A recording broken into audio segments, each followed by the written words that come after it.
سنة 1954 طيارة رحلة سانتياغو اللي طالعة من ألمانيا ورايحة أمريكا اختفت. فص ملح وداب يدوروا عليها في سلقط في ملقط، مش لاقيين حتى ريشة من الجناح بتاعها. سنة 1989 يعني بعد 35 سنة ظهرت الطيارة وطايرة في الجو. أيوه، طايرة في الجو وكل هدوء نزلت في مطار في البرازيل. طلعوا عشان خاطر يطمنوا على الناس اللي جواه، لقوا كل راكب قاعد مكانه على الكرسي بتاعه. الطيار قاعد في كابينة القيادة، بس كلهم هياكل عظمية. تخيل معايا، اللي ماسك الدركسيون هيكل عظمي ومنور إشارة الأمان اربطوا الأحزمة. النهارده احنا هنتكلم عن لغز حير العالم كله لسنوات، لغز مثلث برمودا، البعبع اللي كان منيم كباتن الطيران من المغرب، اللي كان بيخلي البحارة يجي لهم إسهال لمجرد سماع اسمه. يا ترى ده المكان اللي فيه عرش إبليس، ولا دوت المكان اللي فيه جزيرة المسيح الدجال، ولا إيه بالظبط؟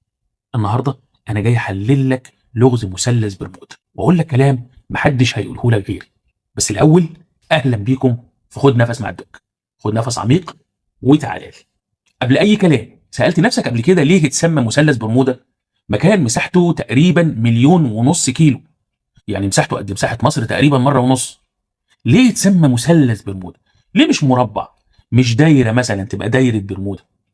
بص، هو أقرب 3 أماكن يابسة للمكان اللي حصلت فيها حوادث اختفاء السفن والطيارات دولة بورتريكو وولاية فلوريدا وجزر برمودا، ووصل ال3 ببعض هيديك مثلث.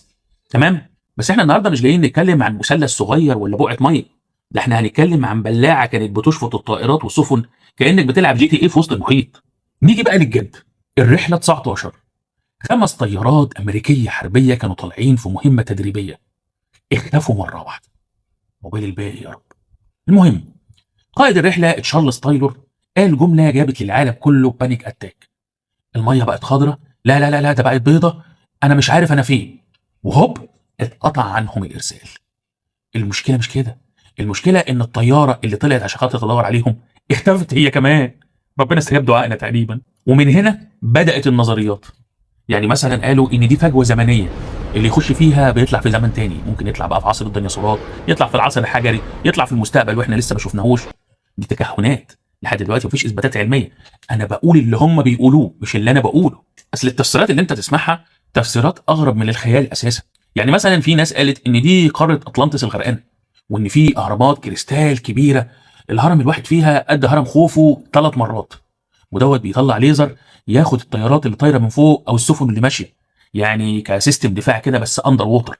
ده وصلت التفسيرات اللي في ناس كتبت في كتب وكتب اتباعت وجابت مبيعات حلوه جدا عن نظريه الفضائيين، ان الحته ديت حته تخص الفضائيين، هم واخدينها كده عاملينها باركنج للمركبات بتاعتهم، واللي بيعدي من هناك بيتخطف.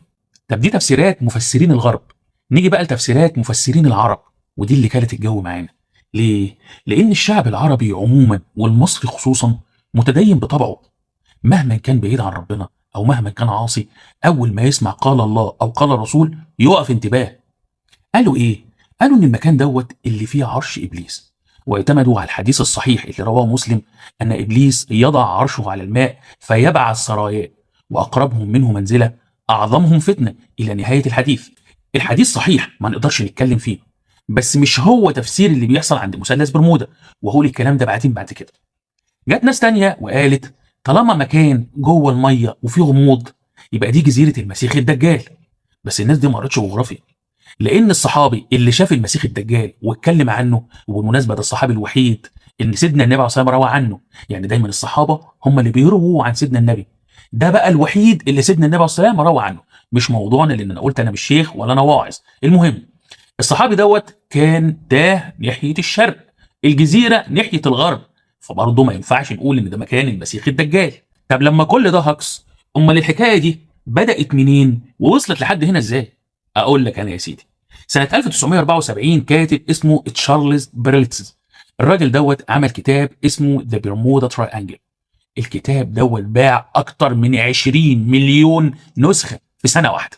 تشارلز عمل ايه؟ خد حوادث عاديه جدا حصلت في المنطقه دي وحواليها على مر عشرات السنين وحطها في الكتاب، وقال ان دي بسبب مثلث برمودا.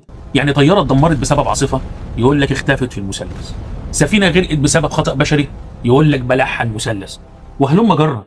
للامانه المنطقه دي فيها ظواهر علميه غريبه ما بتحصلش في منطقة غيرها من المحيط، بس ظواهر علمية مش فضائيين وبتاع.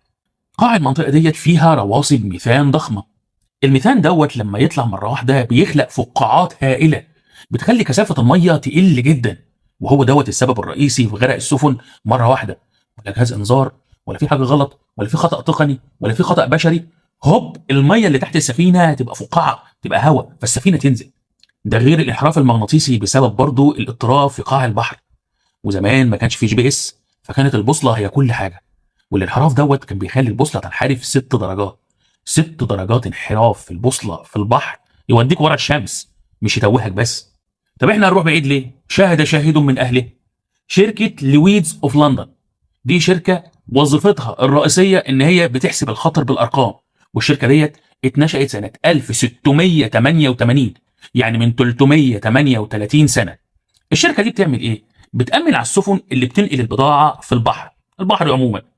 لو كانت السفينة احتمال غرقها أكبر من سفينة تانية بتخلي الشركة المالكة الأم للسفينة تدفع فلوس أكتر. يعني إيه؟ لو سفينة قديمة شوية احتمال غرقها بيبقى أكبر من سفينة حديثة، فبالتالي بيبقى التأمين عليها أكبر شوية. لو فيها مواد ملتهبة أو مواد خطرة بتدفع فلوس أكتر. لو هتمشي في طريق خطر بتخليهم يدفعوا فلوس أكتر، لأن احتمال إن السفينة تغرق هيبقى أكبر، واحتمال إن شركة التأمين تدفع فلوس تعويض لو حصل حاجة في السفينة هتبقى أكبر. خد المفاجأة، السفن اللي بتعدي من عند مثلث برمودا فلوس التأمين بتاعتها زيها هي بالظبط زي اللي بتعدي بره مثلث برمودا. يعني الشركة مش شايفة أصلا أي خطر في المكان دوت. طب لحد دلوقتي إحنا ما قلناش إيه لازمة الأسطورة دي من الأساس. يعني الأسطورة دي جت منين؟ الأسطورة في مخك أنت يا صديقي. أبسطها لك. في حاجة في المخ اسمها التحيز التأكيدي، ودوت إحنا اتكلمنا عنه في حلقة تفسير الأحلام اللي هتظهر فوق دلوقتي في الإشارات. بشوفها هتعجبك إن شاء الله. المهم، التحيز التأكيدي ده عبارة عن إيه؟ مخك بيصدق اللي هو عايز يصدقه، واللي هو مش عايز يصدقه مش هيصدقه. يعني مثلا طيارة اتحطمت فوق مثلث برمودا أو جنبه، هتقول بسبب المثلث. طيارة اتحطمت في أي حتة تانية في العالم هيتقال حادثة عادية بتحصل في كل حتة وفي كل يوم. طب اثبت لكم الكلام دوت بالدليل. نفس السنة اللي كتب فيها الكتاب بتاع برمودا تراينجل اللي حقق 20 مليون نسخة بيع، في محقق اسمه لورانس ديفيد عمل كتاب اسمه برمودا تراينجل ميستري سولفد، وحقق في كل الحوادث اللي حصلت. لقى معظمها يا اما حصل بعيد تماما عن المنطقة بتاعت مثلث برمودا، يا اما كانت حوادث عادية جدا جدا وليها اسباب واكتشفوا الاسباب. انتوا عارفين الكتاب ده باع كام نسخة؟ ما وصلش مليون نسخة. والكتاب التاني الهاكس باع 20 مليون نسخة. ده ما يثبتش الكلام اللي احنا بنقوله؟ الناس بتحب الخرافات، الناس بتجري ورا الغموض، ما بيحبوش الحقيقه. احنا عايشين حياتنا كلها في حقيقه، بيحبوا اي حاجه تفك عنه.